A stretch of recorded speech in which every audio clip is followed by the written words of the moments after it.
Hello and welcome to another episode of Wholala. I'm Alasdair. I'm Sam. And I'm the Goblin King.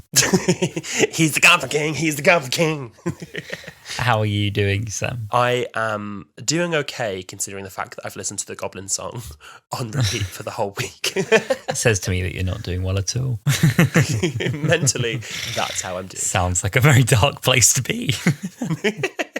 When they said that they were going to have a song about goblins, I think we all assumed it was going to be about the king, and I don't think we quite assumed just how many babies they were going to be eating in it. Yeah, I was kind of shocked by like how dark a song it kind of is when you pay attention. Well, you don't have to pay attention to what's happening. You can just kind of watch the video and watch a baby go down a conveyor belt getting kind of seasoned.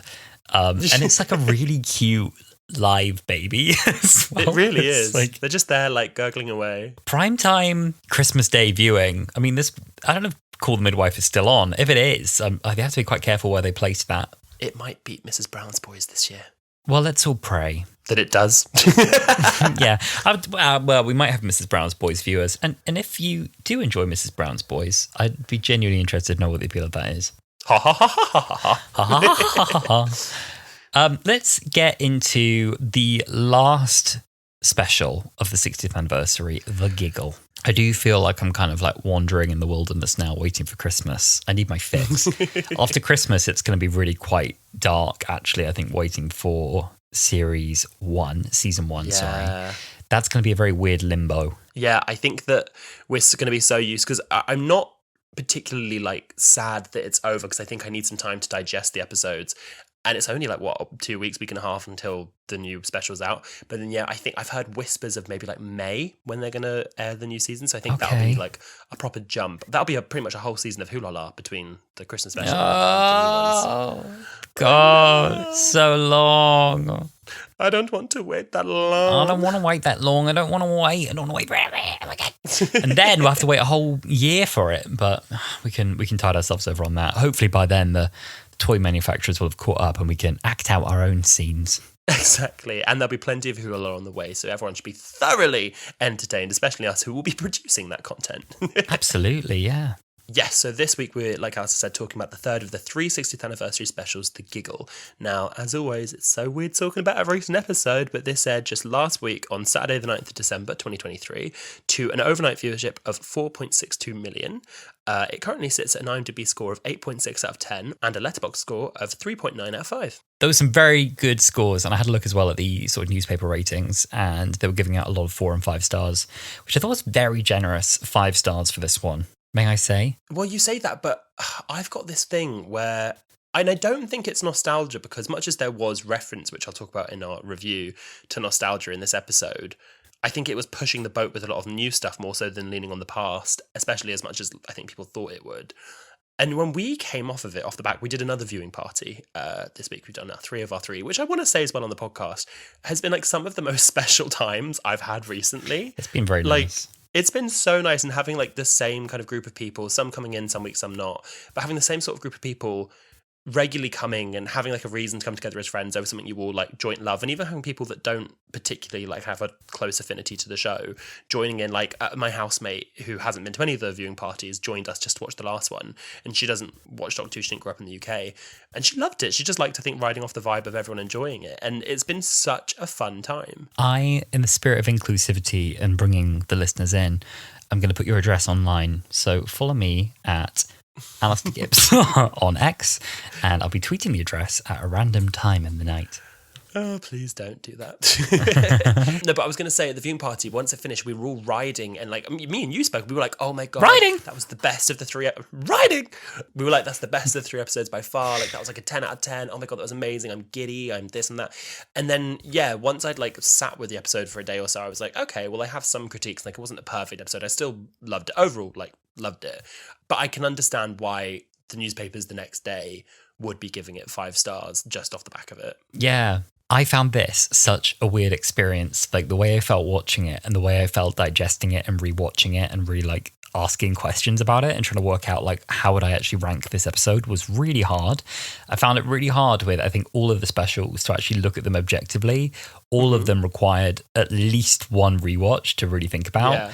And I found it very hard to like separate the experience of watching with other people especially, and like the hype from the objective quality of the episode. Because as you said, like for pretty much every episode, I was beaming, like smiling away for most of these, and especially the first one, the Star Beast. I was, like I said, I was like clinging on to you just from the sheer anticipation and how surreal it was and how thrilling it was to have David and Catherine back on our screens and finally be like getting all of this stuff we've been building up to for such a long time, and we had so much fun. It's really funny though, like stepping back from it. I think when you start to think a lot about, so how did that work and how does that affect that, and did that work that well? I think that's when I start kind of adding in all these low points, but I try not to get too bogged down in kind of the semantics of the episodes, because actually they were a joy to watch. And I think that probably is the way to enjoy these, is probably not overthink, as with any Doctor Who, the details. So for anyone who hasn't had a chance to watch the episode yet, as always, I just implore you, go onto iPlayer or Disney Plus if you're living abroad. Wherever you can get hold of the episode, it is definitely worth a watch. It's a very good episode. But if you have watched it and you'd like a little refresh, here is a recap of the plot. Or indeed, if you're in the Republic of Ireland. and you just want to know what happened. In 1925 Soho, Charles Banerjee goes to a mysterious toy shop and buys a Ncuti Bill doll for John Logie Bard's TV experiment, which unknowingly causes a global catastrophe in 2023, where everyone in the world suddenly believes that they're right. The Doctor and Donna are brought to unit where the Doctor reunites with Mel Bush, a previous companion of his, and they realise that the chaos is a giggle made by Ncuti Bill and hidden in every screen ever made. The Doctor and Donna travel back to the 20s and realise that the Giggle is the work of the Toymaker, who the Doctor accidentally let into reality by invoking a superstition at the edge of the universe.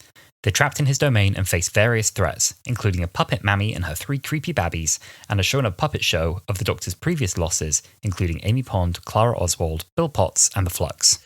The Doctor challenges the Toymaker to a game of cut, and after losing, they realise that they're now at a 1-1 stalemate. They must play best of 3, but the Toymaker tells the Doctor that he'll be playing that game in 2023. Back in the present, and after a quick lip sync for his legacy to spice up your life, the Toymaker shoots the Doctor with a laser, telling him that he lost to the previous Doctor, he won to the current Doctor, and wants to play against the next Doctor. For the first time in Doctor Who horror story, the Doctor bigenerates, allowing the 14th Doctor to team up with Ncuti Gatwa's 15th Doctor to defeat the Toymaker. They play catch, the oldest game in history, and when the Toymaker is defeated, 14 banishes him from existence, though not before he warns him that his legions are coming. Ooh, now back in the TARDIS, the Doctors contemplate their coexistence, and Donna tells 14 that the reason his face came back is so that he can come home, and 15 tells him he's been running on fumes and needs to rest and process his trauma. Realising that he needs to stay on Earth and rest, 15 chooses his prize for beating the Toymaker as a second TARDIS, which he flies away in after saying his goodbyes. The 14th Doctor stays on Earth with his new family, taking them on trips in the TARDIS and enjoying time together, where he can finally rest and be happy. The episode ends with the 15th Doctor flying his TARDIS into new adventures, knowing that he's the person he is because of the rest and reconciliation that 14 does for him. Oh, a happy ending. A happy ending and a moral of the story all about working on yourself, doing therapy, and such. And processing your trauma. It really do be like that. Trauma. It really do be like that. Truly a story about generational trauma. But the generations are yourself.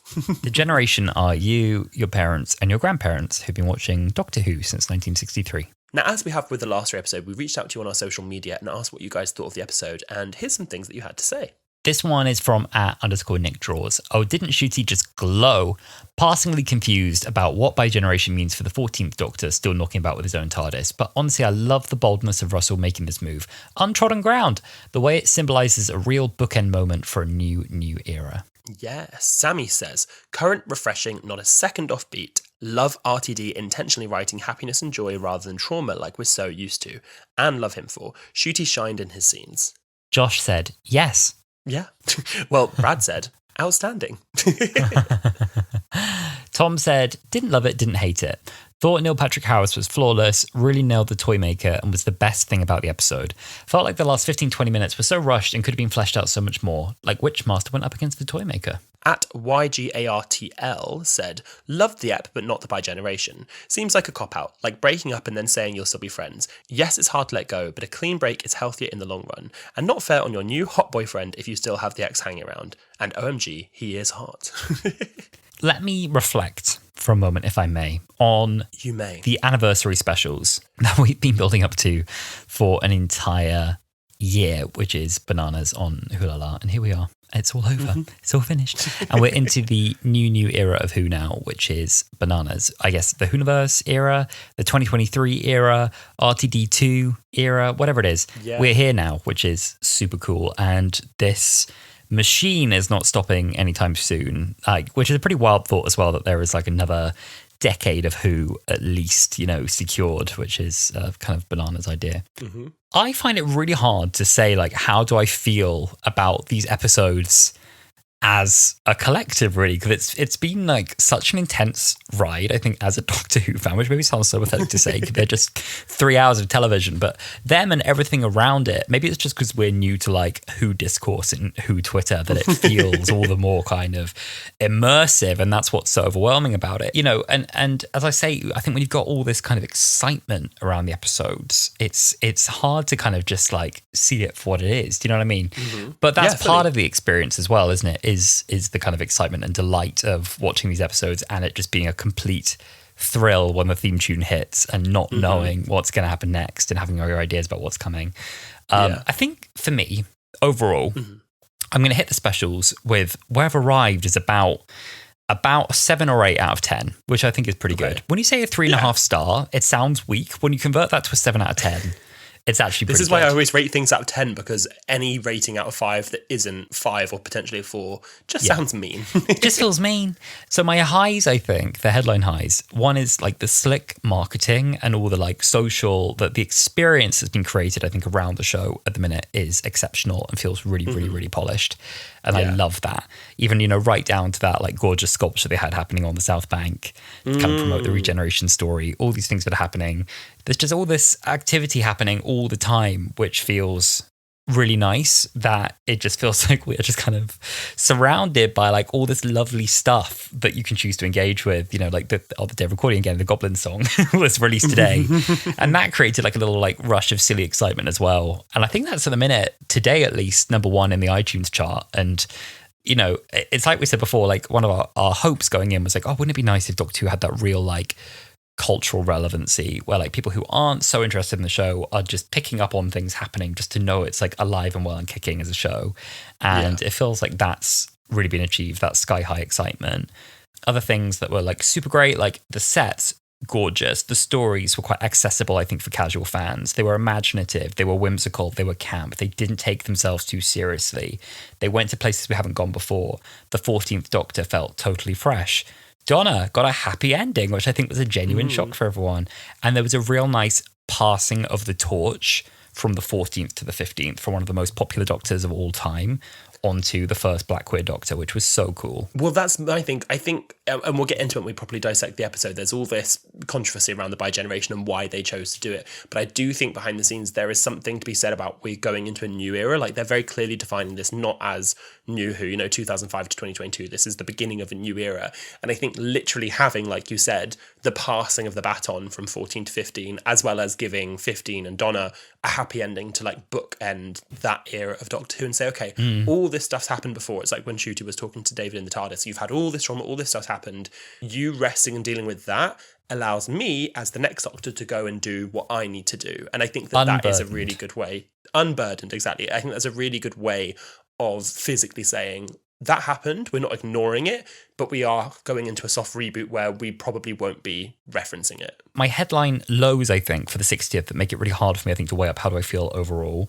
I think these stories for me, I said it every single week, was that they all felt slightly too rushed. Maybe not so much Wild Blue Yonder, but the other two absolutely felt like they needed 90 minutes and not an hour. And in both episodes, I caught myself looking at my watch and thinking, I don't know how they're going to wrap this up in the next 10, 15 minutes or 20 minutes or whatever it was. There was always a sense of like, I wish they had a little bit more time. And I think because of that, we ended up with patches through all the stories where I felt like it's getting a little bit messy. And I'd love them to have a bit more space to explain what's happening or show what's happening, even if they don't have to spell it out, just to make it really easy to like conceptualize what's going on, and maybe just make them like mini movies would have worked better, or extended episodes, but I know that's expensive. I know it's hard to do. And I think another consequence of that is it felt like in both the Star Beast and in this one, and we'll get into it, it felt like we had some resolutions that either happened very suddenly and you didn't get the satisfaction then when they came. They were just a bit convenient or a bit sudden.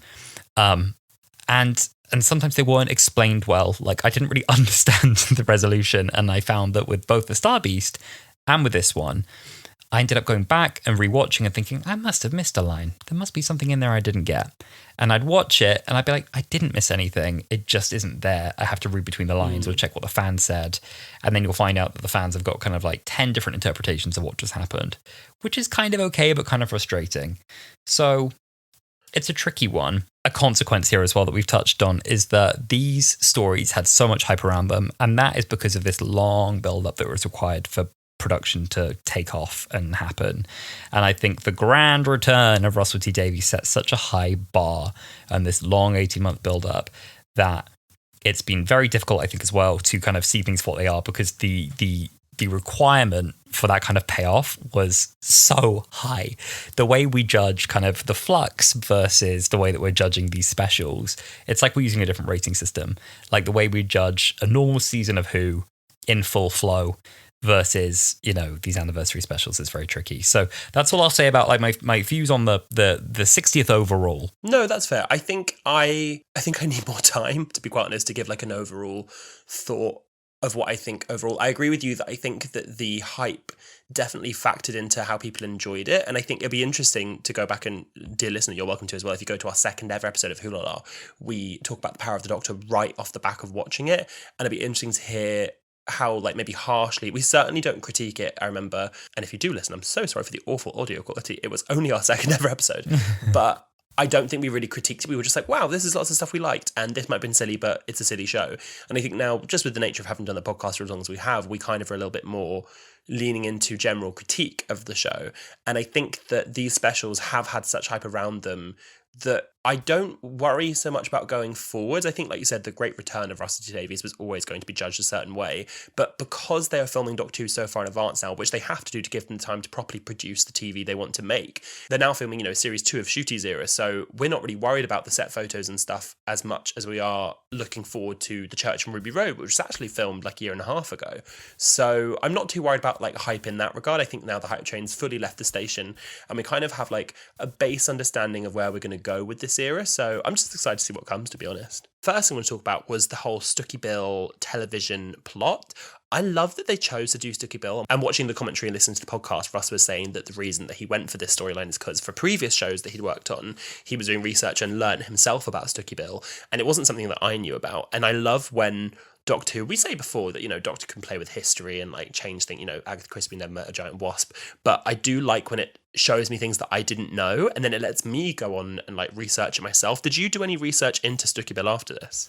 I didn't. I think I'd heard a bit said about Stucky Bill, and I knew it was a real terrifying thing before I went into the episode. I think someone had identified it from the kind of like screen grab from the trailer of it in the unit HQ. I was like, it's Stucky Bill. It's terrifying. There's the video of the first ever television broadcast, and it has audio, and I'm not sure, I don't think the audio was put in afterwards. I think it is audio from the original, and it is a Scottish guy, which in the show, Stucky Bill's Scottish. And he's just having a conversation with, and all you see is the head of this marionette kind of turning, and like the way that the lines are on the screen is as it was in the original Stucky Bill, and it's bloody terrifying. But I do really love that they included it. What I will say about the whole plot of it then causing the giggle, and they're like, ha ha ha ha ha ha ha. I like how that kind of works a bit like Archangel, where it's getting in people's ears. I just think that in this episode generally, they drop it really quickly. Like, I love that it's a cold open. We're coming in and we see, you know, the world's in havoc. We do get a weird double explanation where the Doctor's talking to the guy on the street and he's like, oh, this happened 2 days ago and now everyone's mad. And then as soon as he gets to unit, they then give him a second exposition, be like, 2 days ago it was reported that things going mad. I think that they could have maybe taken out one of those and then put in some extra exposition with other stuff or resolution with other things.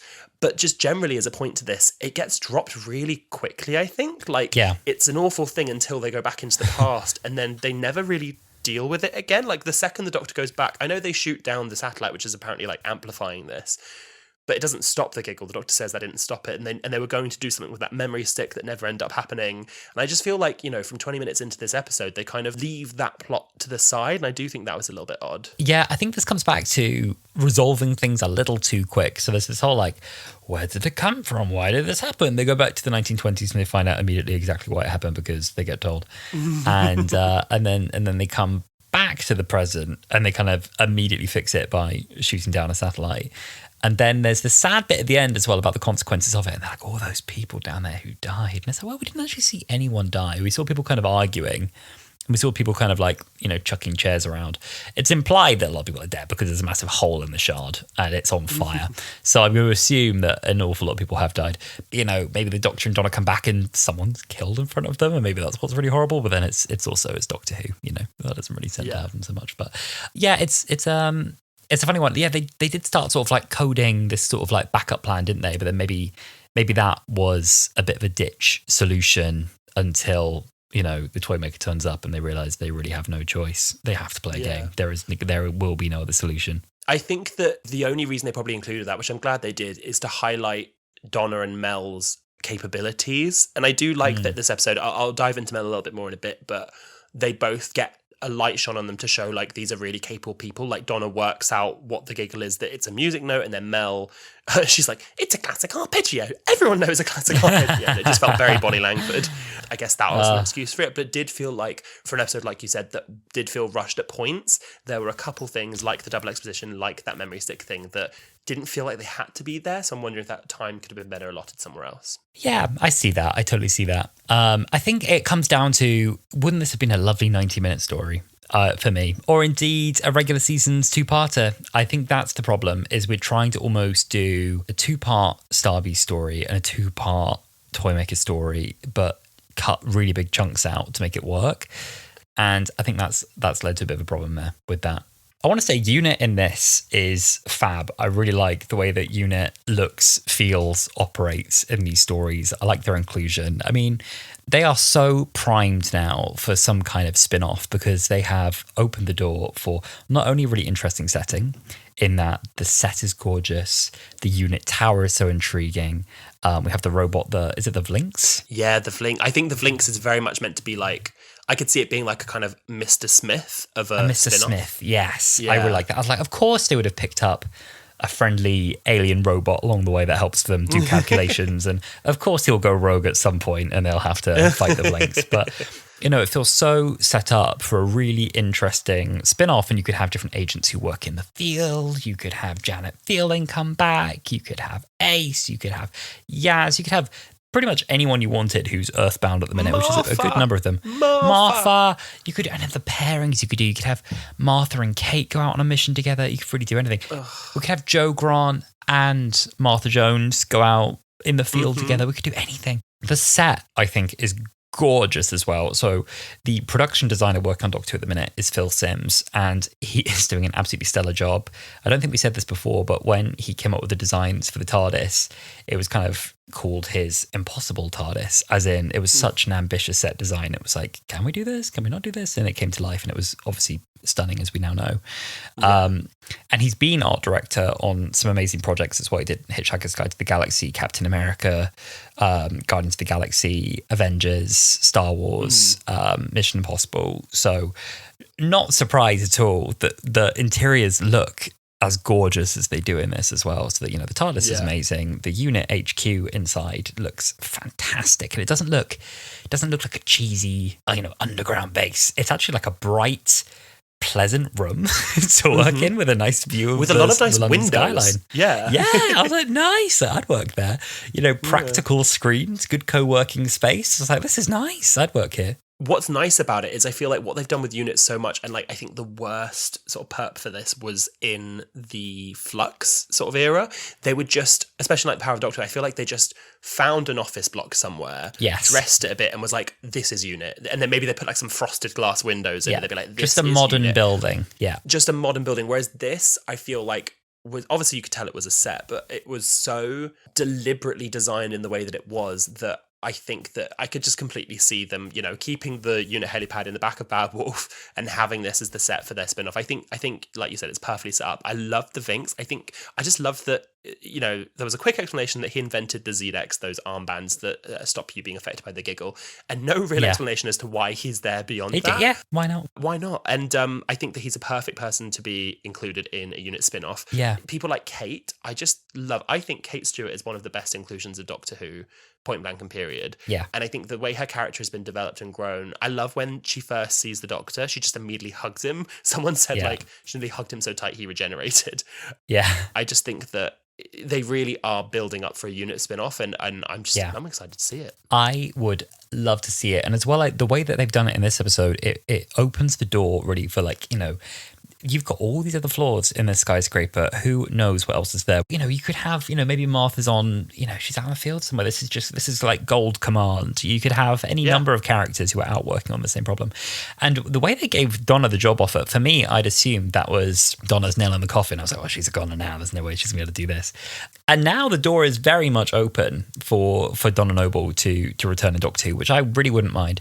I wonder, does it dilute the character if she comes back as part of an ensemble cast rather than, you know, the Donna Noble, and now she's Donna Noble part of Unit? But my pitch for a Unit spin-off would be opening with Unit chasing someone and trying to get someone, and you think they're trying to find a baddie, they're trying to get a villain, and at the end of the episode you find out that it's Martha Jones on her own mission and they're trying to recruit her back from freelance. And then the whole series about Martha kind of begrudgingly coming back to Unit because they need her to stop some kind of threat. And then having people like a Donna, like an Osgood, like a Joe Grant pop along and have many missions with her and help her and stuff. And I think maybe get Catherine Tate for like one scene or like the finale or something. I don't think it would dilute her character. And I think she'd be open to it because she said she wanted to be on the Sarah Jane Adventures, but this was right after series 4 and Russell had to be like, you're not meant to know anything. I liked our inclusion of Mother Trinity Wells. We all gave a little scream when we saw her pop back up. And what a fun way to bring her back as well. Not just a newsreader. Of course, she's moved on in 15 years. She's got her own show. Everyone kept saying, they're like, oh my God, I can't believe she's a conspiracy theorist. And I'm like, it was the Giggle. It was the Giggle. It wasn't her. It wasn't our It wasn't her. I want it to be like the J. Jonah Jameson of the Doctor Who universe. The Trinity Wells show. I love that she was back. They are using this to control us and monitor us and microwave our brains. I am anti-Zedex. I am anti-Zedex. Let's talk about Mel. What did you think of Melanie Bush's return? I really liked her return. I mean, worst kept secret in Doctor Who from the moment it was filmed, when everyone and their nan heard Catherine Tate say in a public street, "What about Mel?" And absolutely everyone on Twitter reported it immediately. Yeah, I loved it. I loved that warmth in that moment where her and the Doctor lock eyes and there's that immediate recognition and no way. And I really liked that. It was funny as well because she got like some of the sterner doctors in the 6th and 7th and suddenly gets a far warmer Doctor to talk to, which is nice. But Mel's obviously been, you know, independent and off-world for many decades, which is very cool as well. I'm really glad, like, as a first point, that they picked up on the breadcrumb left by Chris Chibnall, because obviously he wrote into the script the companion support group where Kate was like, just so you know, I might ask some of you to work with me. And Russell could have completely left that, but he didn't. He was like, well, Mel was there and Bonnie seems game to come back. Let's use that. And I'm so glad, like you said, that they gave us something to do, because Mel has such a stereotype, rightfully so, because it is true, that she just kind of screamed a lot in the classics. Screamed. I love that we kind of get two little introductions to her. Like, the Doctor is surprised by her. He takes the clipboard from her and then looks, and he's like, oh my God, Melanie, I can't believe this. And she kind of stops and she's like, there's no time. We've got to deal with this. And then there's a little quiet moment later where just by himself, he goes up to her and he's like, hello, like, you look amazing. What's been going on? And she fills him in and then the audience in on where she's been the whole time. Yeah. So I really like that she got that. That was a really nice, well-paced little summary as well that was like enjoyable enough for someone who doesn't know who she's talking about and the characters and the travels she's been on, but probably a very satisfying payoff for any 70s and 80s fans. Exactly. And I always love it when companions meet each other, especially like a classic and a New Who companion. And it's obviously, you can't really talk about this without like thinking about School Reunion when Rose met Sarah Jane. And obviously this is a different type of episode and a different kind of reunion. But I love that, like, you know, Donna later, she's like, oh, you know, you never mention her. And he's like, well, I can't, you know, I'm a billion years old. I can't talk about everyone. But the bit where Mel turns to Donna and she's like, I was one of his companions. And Donna's like, oh, don't say companion. It makes it sound like we park him at the seafront at Western Supermare. I just thought that was so funny. That was a good line. I really like that. I haven't really heard a companion reject the use of the word companion either. Like, assistant was always the line that we poke fun at, and it's funny now having someone go like companion. And it would be Donna who took an issue with that. You know, I was like, oh yeah, of course, it's a friend of the Doctor, isn't it now? Not a companion even, but is that what they call the gays now? Friend of the Doctor? A friend of the Doctor, is it? You know, we won't skip ahead to the end. We'll get to that. But then we're having their lovely little dinner out in France. And it's already a lovely little scene. And then who pops up, you know, out of the French doors? Auntie Mel. Mad Auntie Mel. And she's got her sunglasses on. I let myself in. The door was unlocked. Is that all right? And it's like, I got a lift from a Zingo. Lift from the Zingo.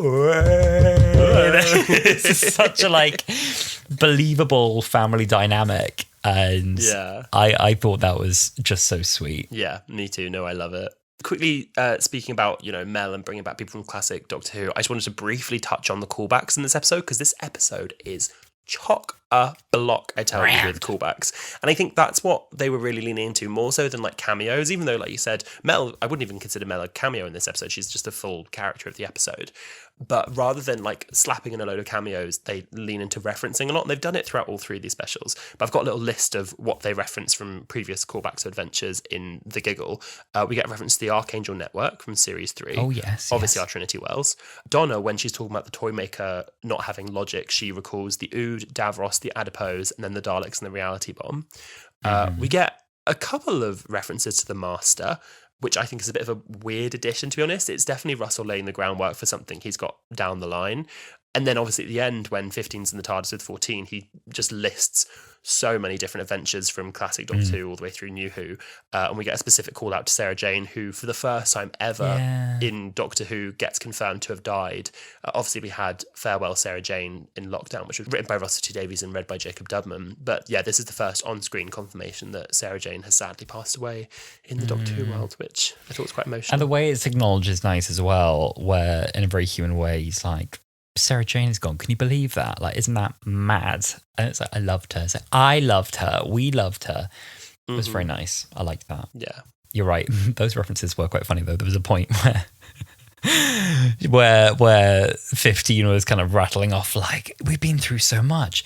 Reference, Time War, reference, Flux, reference, Absorbaloff. The Talons of Weng Chang. The Talons of Weng Chang. At least 6 other slightly racist stories. Can you believe that? And it's like, it was a funny choice. They missed out a few other like genuinely traumatic recent stories, and they went for that one instead. But yeah, well, I've heard a lot of people saying with Talons of Weng Chang, they're like, you referenced that, but like maybe not Yaz? Like, yeah. Then I guess what would you say? Someone did do, you know, one of those like fake meme versions instead of the conversation, like they added their own subtitles. And it was like, you know, remember like we dropped off Yaz for some reason? And it was like, yeah, why did we do that? Like, why did we drop off? One other thing then I'll call out, since we're talking about Mel, is I really enjoyed Donna's performance.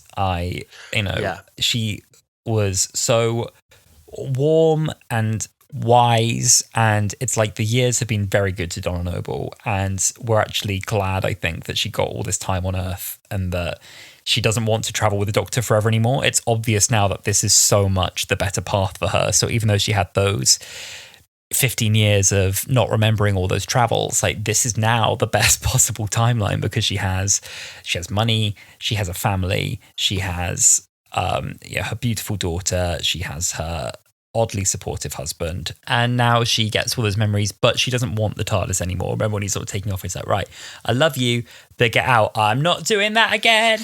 She runs away. And somehow she's even more determined than before, like her little face-off against, is it Stooky Sue? Oh, yes, Stooky Sue and her 3 wee babbies. Hello, Sue. My name's Donna, and I think you're a goner.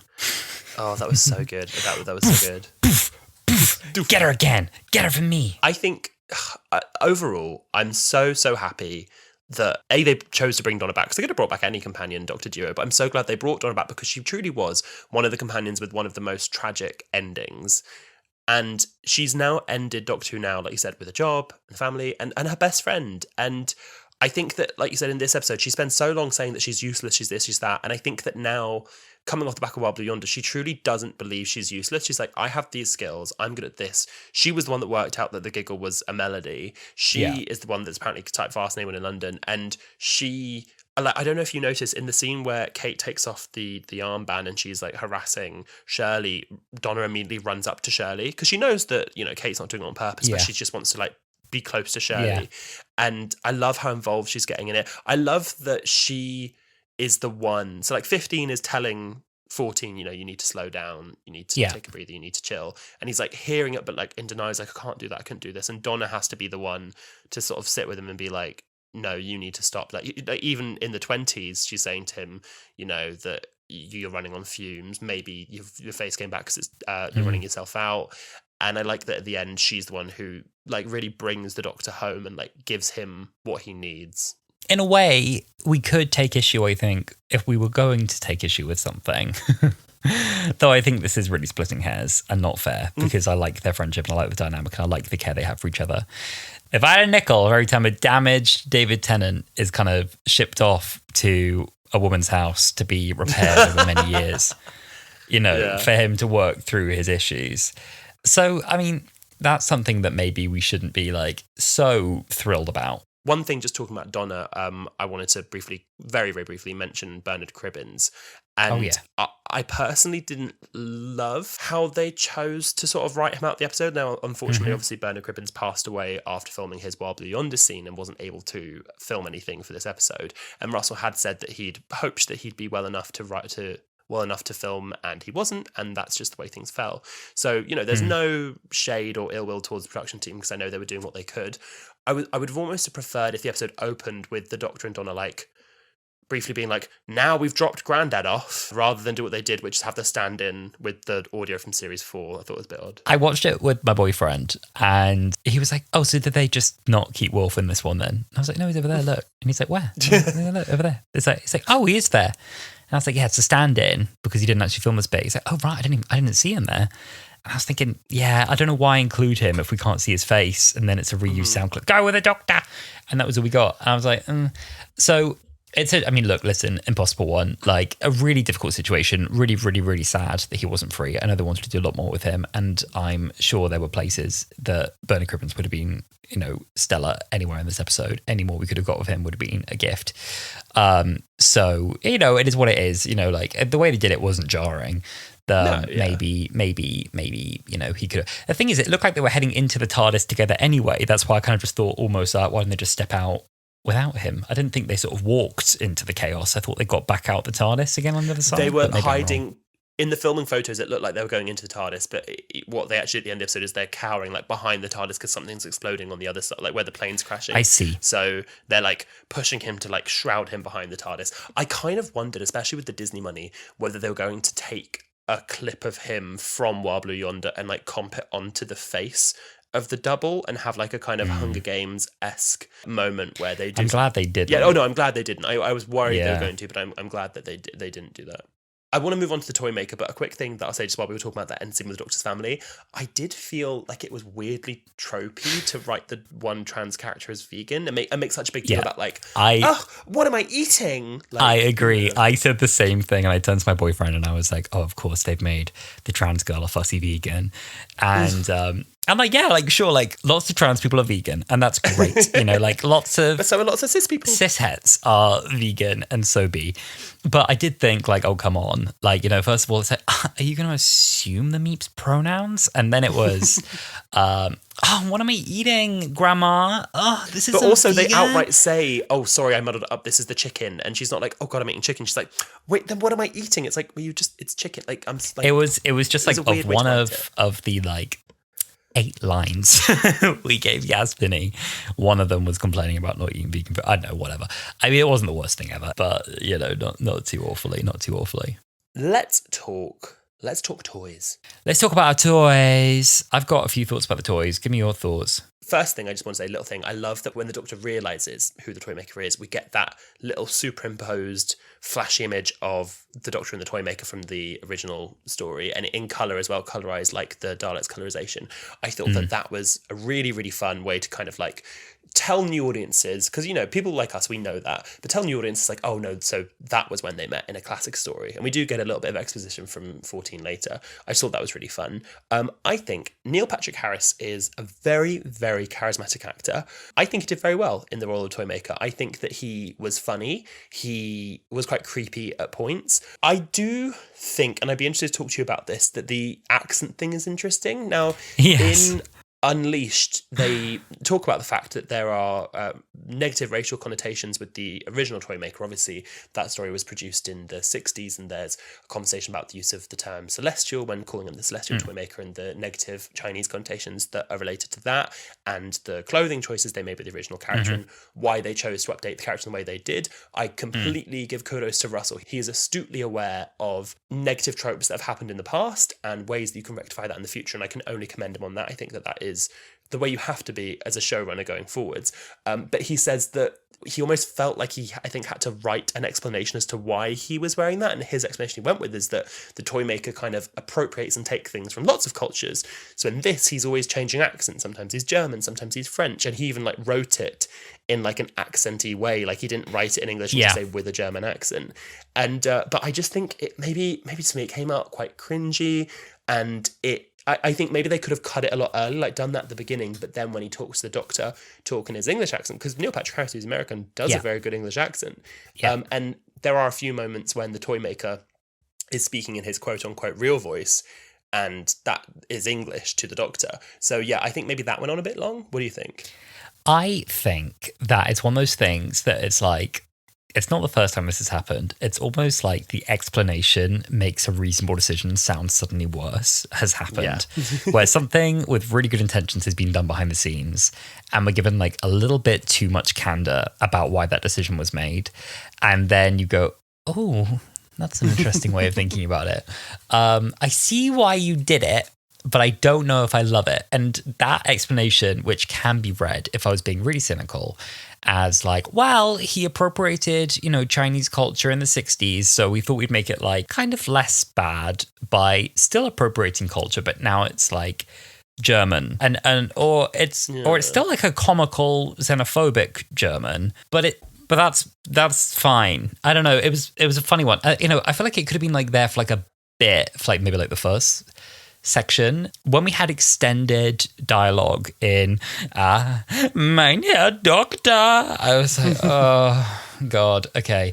So I don't know. For me, I felt like the accent was the gag for a lot of it, and it was a bit funny to me. It took me out of it a bit, and then when he spoke in the English accent, I was almost relieved. I was like, oh god, like I can hear, okay, there's dialogue again. It took me out of it a little bit, I think. And then when he kept sort of slipping back into it, well, they not even like talking about theories, they even wrote into the story that the Toymaker is racist or xenophobic at the very least when he's talking to the guy at the beginning. Oh yeah, he's like, you must be used to sunnier climates, and the guy's like, well, I'm from Cheltenham. Like, I'm just like, why include that? Like, if you're going to make this great big you're so right, I forgot he did that. No, yeah, if you're gonna make That's so weird character who's like a space god, and he can be anything. Why would he be racist? Why make him? I don't know why he would be. If he's like, this face contains an endless multitude, Doctor. I am bigger than the. It's like, oh, but I'm also a bit anti-immigrant. Like, why? What? Like, what? What do you mean? I just think that they very much could have, and it's not even a case of getting away with, like, they're not hiding the past. I think in things like Unleashed, it's important to talk about, like, oh, these are the negative tropes in the 60s and stuff, but you don't have to take those tropes just with retcon. You. Just retcon it. It's not even retconning, just give him a different outfit, because also the Toymaker in the original run was English the whole time. Just give him a different outfit. I think the games let me down, but I'll talk about that in a little bit, I think. I agree. I think the Toymaker was a great villain, but almost like such a big villain, like a reality bending god, that to use the Toymaker for like one episode only and not reveal that all these little twists and turns that the Doctor's been on have been the work of the Toymaker to bring him here to this point in time so he can have events a certain way was a bit of a miss. And I think especially so, people read in quite early when they clocked it was the Toymaker. They were like, okay, this was quite a widespread theory. I don't know who started it, but fantastic theory. It was like, oh, it's going to be a meta commentary on the fact that the Toymaker, who likes to kind of act out scenarios in games, loves this version of the Doctor with this companion. And that's why he's brought them back together, manipulated events, twisted reality so that she can survive the meta crisis. His face is back so that he can play with this Doctor and this companion, the Doctor and Donna. He has them back again. And it's going to be a bit of a meta commentary on fan culture and wanting things to be a certain way and be that way forever and never change.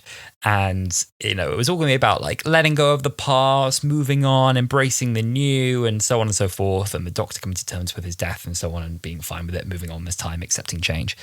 And I And I was so sure that's what it would be. And it turns out the Toymaker didn't seem to really have like any influence on the regeneration that's explained anyway in the story. Maybe he did and we just didn't find out that. But, you know, the Doctor regenerating into his clothes, we were like, oh, it's the Toymaker. Yeah. Cool.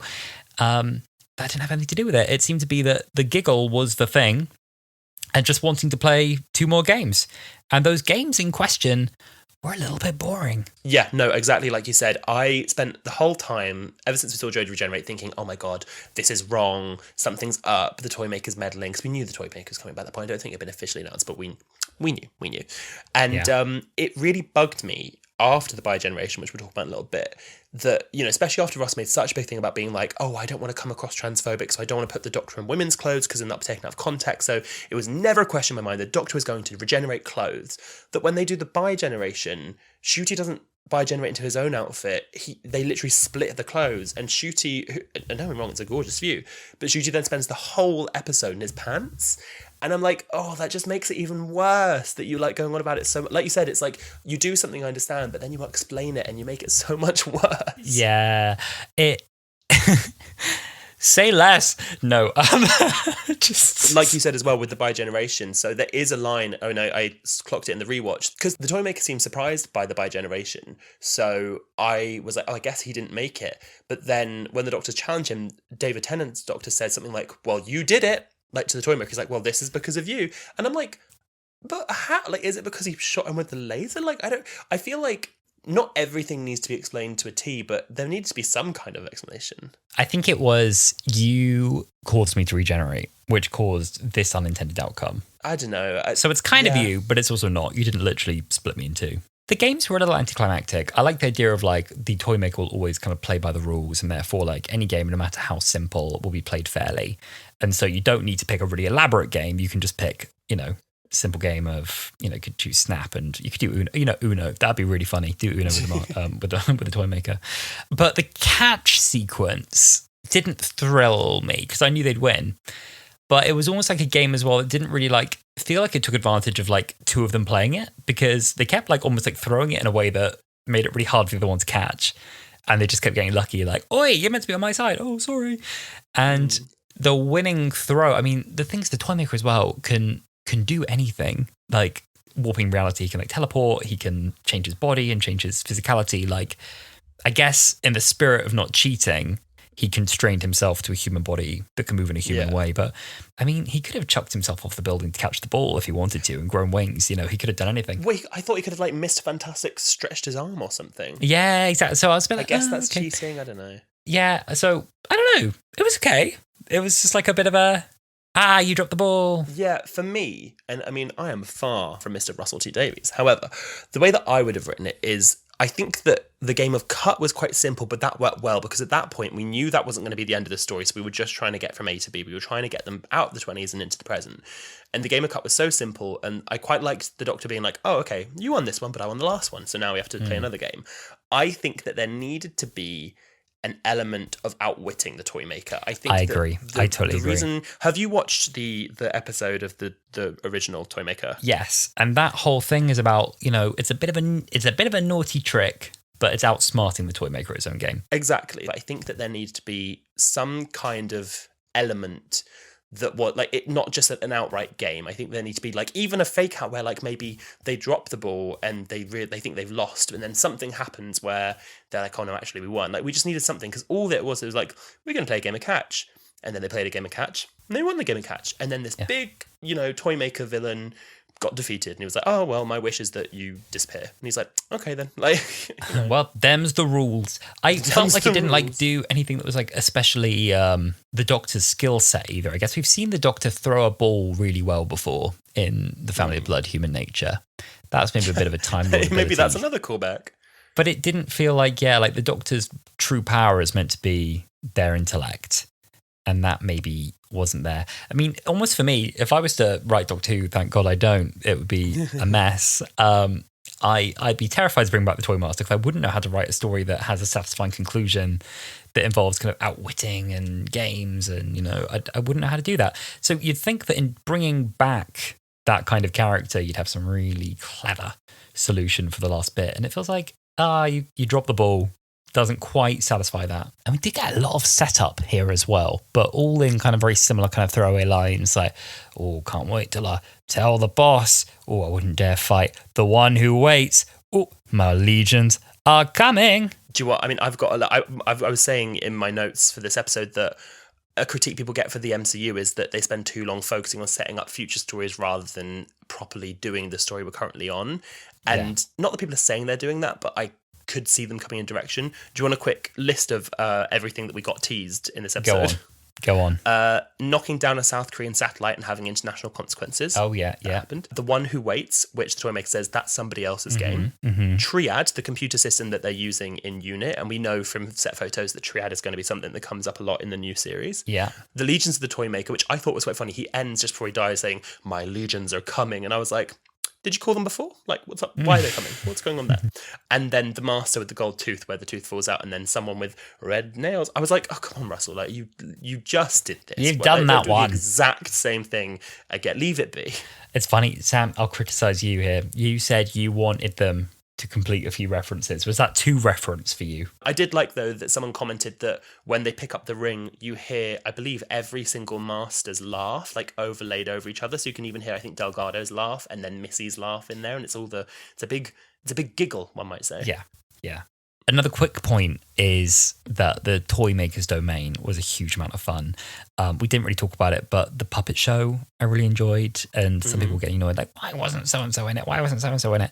And the answer is that 13 had a 100% success rate of not killing her companions. So if anything, it's a badge of honor that the Toymaker couldn't really tease 13. A moment I really liked as well was when the room starts to collapse and he's like, let's make it 2023. And he's like, Donna, she's like, I'm already running. That was so funny. I love that. Donna has some great lines in this. For all the highs and lows we have for the Toymaker, I loved the scene in the Toymaker's domain. I love that Donna thought it was a TARDIS when she was first in. She's like, don't tell me he has a TARDIS. The weird puppet man with the real hen the puppet body that turns into the Doctor being like, I thought I was clever. I thought that was really creepy. And a big thing with the original Toymaker stories, he had lots of beings, so like clowns and robots and things that he had made. And I like that they kind of continued that, especially with the puppets.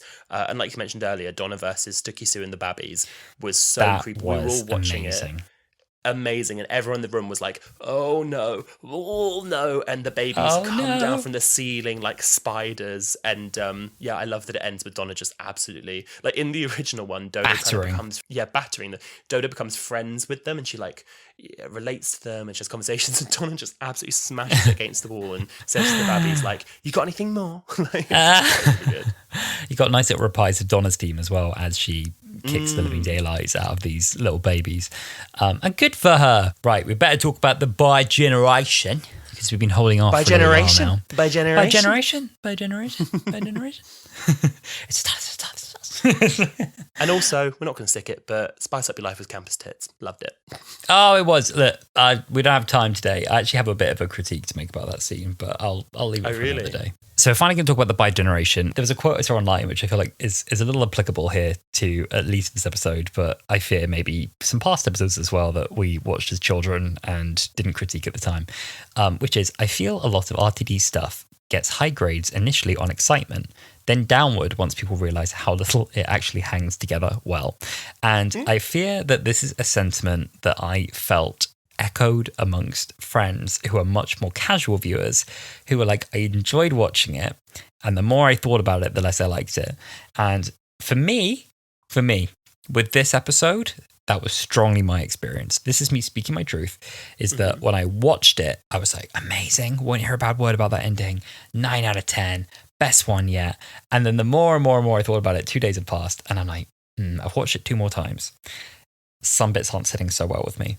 So let me be fair, like, you know, I can't just be like, RTD's the best all the time. So anyway, the bi-generation. I really like that they've created a bit of a way here to create like an emotional blank slate, if you will, for 15, that the antidepressants have kicked in. They've had their 10 therapy sessions extended by Bupa. They've had the full 20. They've dropped down from seeing their therapist weekly to only monthly now. And their anxiety scores on the GAD test have now dropped considerably, to the point that they're thinking about maybe they'll come off the Lexapro in a few months. I mean, it's a really wonderful story. Can someone tell that you've been through a similar thing? And I just think that's so lovely. You know, they can reintroduce caffeine. So I'm really happy for 15. I think it's nice that the 9 to 14-year doctor as well gets to be taken care of. It's nice that we get a happy Even ending. earlier than that, to be honest. Like, because he references so much classic stuff. He's like, you need to deal with this too. You do all this too, which is really, really nice. And that we get a way for 15 to get total free reign to come in as a completely almost new character who's had all this time off screen to just rest and recuperate and not have to carry all that emotional baggage anymore. The Time Lord has collected all these things that haunt him over time. So that's really cool. I think maybe what they didn't explain so well, I'm not mad at all about the concept of bi-generating and splitting in half. I think I like it if it is the same doctor in the same timeline and one comes after the other. I think I take issue if we're adding new doctors into the world and they just keep kind of, you're like worms. They keep splitting off and there's more and more and more and more doctors. Is that how the TARDISes. Time Lords? Lob one bit off, grow another one. Yeah, because I think for me, what we come back to if we start doing that is that we have a doctor who becomes, you know, too old, too prolific, too capable, too mythical, too godlike, too important. And I think you start to lose the madman in a box, just a traveller passing through, just someone who's helping out. And I guess that was one of the critiques as well about the whole like Timeless Child storylines. It made the Doctor too central and too important. It wasn't just someone who was a bit of a renegade Time Lord, who was a bit of a maverick who went off and wanted to see the universe and keeps getting tied up in scrapes. But actually it becomes this story of kind of destiny and this being someone who is central to kind of the health of the universe and being the savior of the galaxy and having to be the one to save the day every time. And if the Doctor wasn't there, the universe would be a dark place and the Doctor has to be there, otherwise things go wrong. That's I think the problem for me. I think it's unfortunate. I don't have an issue actually with bi-generation as a concept. I think it's really fun. Like someone said it really well. I think it might have even been Ncuti, where they said regeneration was a wild concept when it happened. And so bi-generation being a wild concept when it happens doesn't bother me at all. I think that the issue, or maybe the blunder, for want of like maybe I don't know if I necessarily mean blunder, but the problem might be that they chose to do it with David Tennant's Doctor coming and returning. If it had been a case of Jodie Whittaker's Doctor bi-generating and Ncuti at the end of The Power of the Doctor, and the cliffhanger being what? And the specials were these two doctors figuring out what's going on. And then we get that kind of passing of the baton from Jodie to Ncuti. Then I think it might have sat better with people. But what it came across as is a bit like, well, don't worry, we've got David Tennant on standby. Like, if this doesn't work, we've got David Tennant standby. He can always come back now. And especially in a Doctor Who world where, you know, Rose has got her David Tennant to look after, Donna's got her David Tennant to look after, Martha's got Mickey, so she's fine. I think that added an extra layer to the bi-generation, which would mean that people might not love it.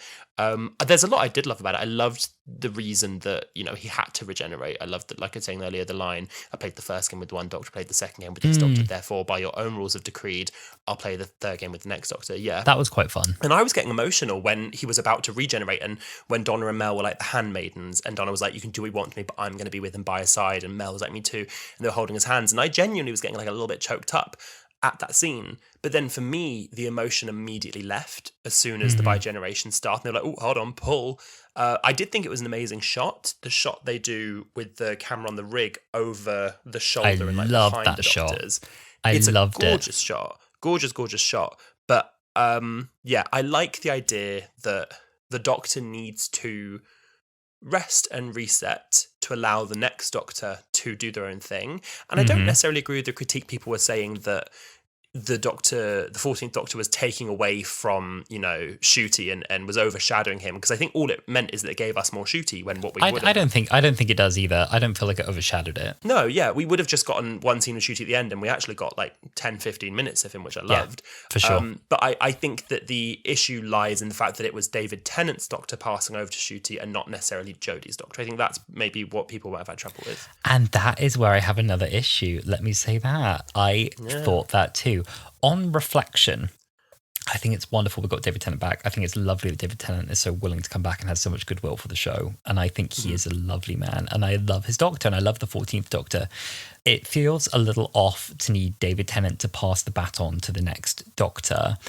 Full clown hours, but I would have loved if there had been any way we could have had Jodie involved again, maybe like the regeneration reverses, because it wasn't really meant to be 14. It was all the Toymaker's trick, and actually 13 is unveiled underneath it. The regeneration wasn't quite complete, and then she gets to hand over to becoming Ncuti as it was always intended or something. But there's something for me about like the first woman who played the Doctor passing over the baton to the first black queer Doctor that would have felt really special, rather than us handing it back to just the most commercially successful Doctor. Almost like didn't let Jodie and Ncuti like shine on their own a little bit. You know, maybe I'm reading too much into that, but it did feel a little like the references we got back to her era were like, I was this woman and she was brilliant. She was fab. Oh, if you're a woman, she must have been better than you are because she was clever and you're stupid. You know, and there was very little deeper than that for me about like the kind of woman she was and what she thought and what she, you know, how she acted and the places she went and the friends she had. And I don't know. It's an interesting one for me. I just hope that 14 doesn't keep, now that he's on Earth, I hope he doesn't keep popping up. I hope that this is now Ncuti's era. David's era has finished and it's done, because Ncuti, as we were just saying, he's going to be a bloody great Doctor. From the little we did see him in this episode, he's going to be a bloody great Doctor. He is, and like I have no doubt in my mind. Like the minute he was on screen, he stole the show. If anything, he outshone David Tennant and looked so wonderful, radiant, bright, joyful, energetic that, if anything, I felt that David Tennant in the final 15 minutes, like, I don't know if it was even like fully deliberate characterization. This is not me trying to do a read on David Tennant.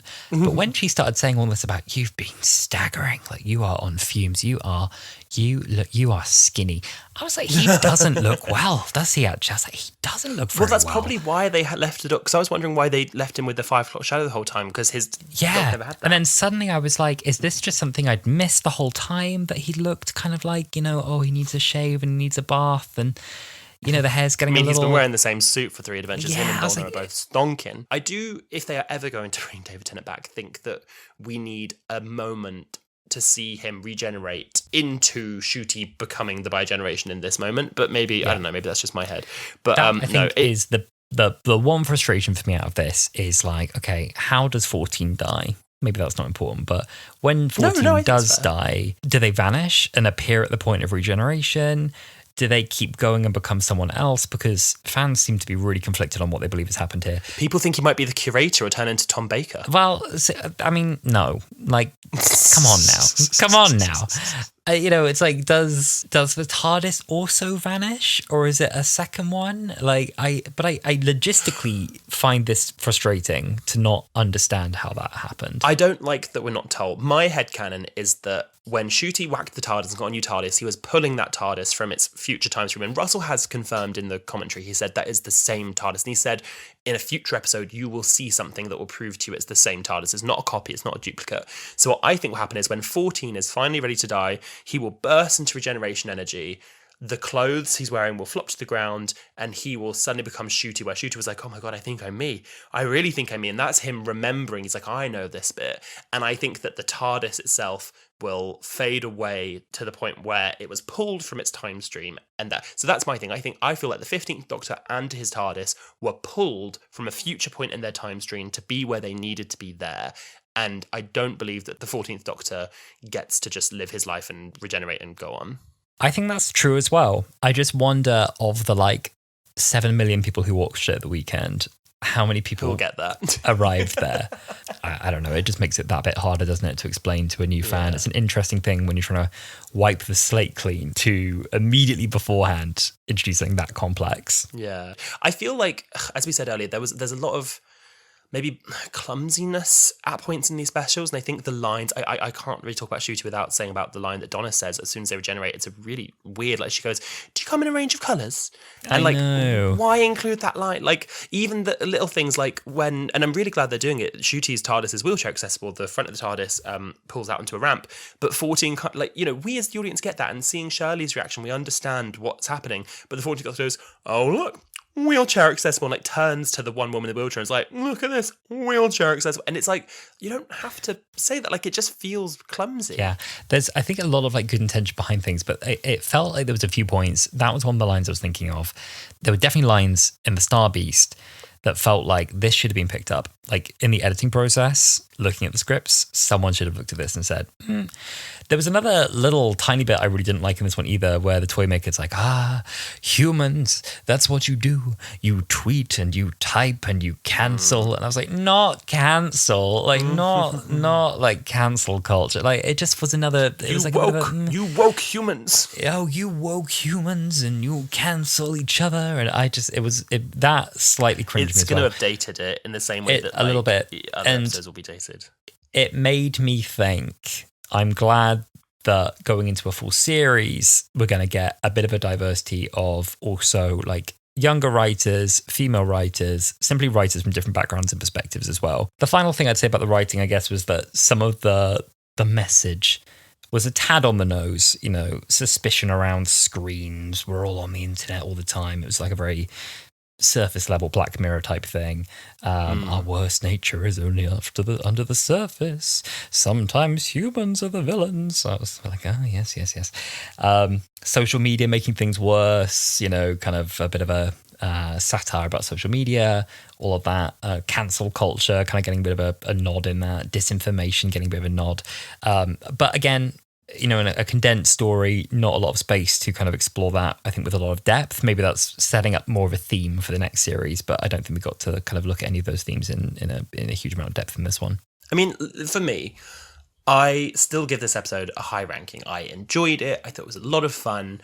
I do think that there were issues with it and things. I think my main critique overall would be that this episode felt a little underbaked potentially, and that it didn't live up to its full potential. I think that the bare bones and legs of the story are good, and it was a good romp, and I love the themes they went with, and I like that, you know, the Doctor has to deal with their trauma before they can move on. I like that Ncuti will get to be like a, not traumaless Doctor, but he's therapized, you know, he can move on. But yeah, I think there are a lot of valid critiques about maybe the handling of the baton, the way that some things may be clumsily done. But like I said with the Star Beast, I think that the intentions behind Russell and the team are wholly good. And this was the first stab at his new era of being this quote unquote woke. So I think that it's only going to get better, like you said, with the inclusion of more diverse writers, more people on the team, more people, you know, putting their input in. And I'm excited to see it. I'm very excited to see where it goes. Yeah, I'm excited to see where it goes as well. I'm really excited for the future. I mean, that has to be said, that I had so much fun with all of these. As I sort of said at the outset, impossible to match the hype that was set going into these episodes. I remember people starting to tweet right before they actually went out, and they were like, guys, what if it's bad? It was just, you know, but the future episode, I'm really, really excited to see what we get next. I mean, I've never been so excited to see what we're about to get. And having seen that preview of The Church on Ruby Road that's come out, there's a Disney Plus teaser that's come out while we were recording this. There's a whole new series logo as well that is using the diamond motif, but in a beautiful, classy metal finish. You know, the marketing is slicker hell, and I can't wait to dive in on Christmas Day. In the light of, you know, collaboration and celebration and anniversaries, we're going to play a little game that you might be familiar with. Okay. But maybe not the one you're expecting. No. In a slightly different way. Dear listener, we are about to play a game of Camp or Damn. Woohoo! But this week I will not be quizzing you, Alasdair, on whether it's a Camp or Damp. Dear listener, I'm talking directly to you, and I would love you to take part in this game with us, please. Reach out to us on all our social media at Wholala Pod on everything with a K, and let us know which of these do you think are Camp, and are any of them Damp. Mel singing a classic arpeggio, la la la la la la la, Camp or Damp. It was so persistent. Oh, it's a classic arpeggio. La la la la la la la. Everyone knows it. La la la la la. It just was so Bonnie Langford for me. I'm not going to say if I think it's Camp. I'm not going to say if I think it's Damp. It was Bonnie Langford as Bonnie Langford. Camp or Damp. It was Bonnie Langford as Bonnie Langford. You let us know, Camp or Damp. Getting a lift off a Zingo. Is it Camp or Damp? What's a Zingo, Alasdair? What's a Zingo? It's just the thing you get a lift off. Camp or Damp? We won the game. You get a prize, honey. You get a prize, honey. Camp or Damp? Camp or Damp? Camp or Damp? Let us know what you think. Well, look, I also have a couple of fun facts. It's kind of hard getting fun facts for an episode that has like just come out like a couple days ago. But I do have a couple for you. So this is the first time that the Toymaker has been back on TV since the 1960s with the first Doctor. But he has met various Doctors in expanded media. Now, in this episode, it seems like they're kind of retconning that because they don't really reference it. But in media's comics, Big Finish and novels, he has met many other Doctors. There was a pitch story for the fourth Doctor, which got denied. There was a pitch story for the sixth Doctor, which then later became a novel. He's had audio adventures with both the seventh and eighth Doctors, and he also had a really fun comic with the 12th Doctor and Clara. Oh. He was also meant to be the original villain for the 1993 anniversary Children Need special Dimensions in Time. They even reached out to Michael Gow, who was the actor for the Toymaker in the original Toymaker, but he declined to return, so he was then soon replaced with the Rani. Oh, you know what, as well, for Dimensions in Time, it would have just been the most racist version of the Toymaker they could muster with no alterations. The Toymaker in the 90s, it was for the best. It was for the best. I said to my partner last night, I'm so glad they didn't make Doctor Who in the 90s. I'm just so glad they took some time off to rethink. I think they came away fairly unscathed. Next week, we were talking about, what do we want to talk about now? Because we've got a bit of a gap here, because we've got to wait until Christmas Day for our next episode. And tell you what, we're getting in the festive spirit a little bit. Ho, ho, ho, we are. Ho, ho, ho, we are. And I have a really specific hankering. I truly have a craving to watch The Time of the Doctor. It's just in me. I just crave it. More broadly than that, I actually have a bit of a Clara, that sounds a bit wrong, but I've got a bit of a Clara craving. A mystery wrapped up in an enigma and a skirt that's just a bit too tight. Was it watching her like wiggle her legs down in puppet form? A little. I think she was falling through a time stream doing that. That's what it was.